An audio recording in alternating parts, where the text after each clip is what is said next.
شعبان المعظم میں موت و حیات کے فیصلے ہوتے ہیں، زندوں اور مرنے والوں کے نام فہرست میں درج کیے جاتے ہیں۔ سو بندہ مومن کو چاہیے کہ رمضان المبارک سے قبل جب وہ شعبان المعظم کو پا لے تو اس میں کثرت سے اللہ تبارک و تعالیٰ کی عبادت کرے، استغفار کرے، اس رب کو منائے، اور اگر اللہ تبارک و تعالیٰ نے آپ کو ہمت اور توفیق دی ہے تو آپ کثرت سے اس مہینے میں روزے بھی رکھیں،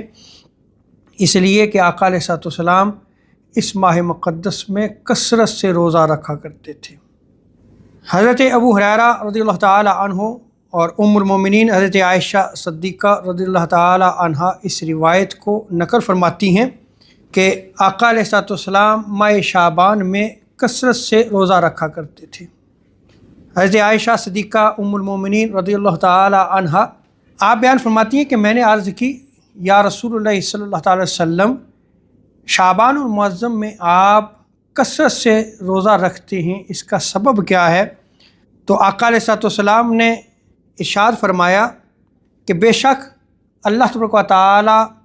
اس ماہ میں اس سال مرنے والوں کے نام لکھ دیتا ہے، پس میں پسند کرتا ہوں کہ جب میری اجل لکھی جائے تو میں حالت روزہ میں ہوں۔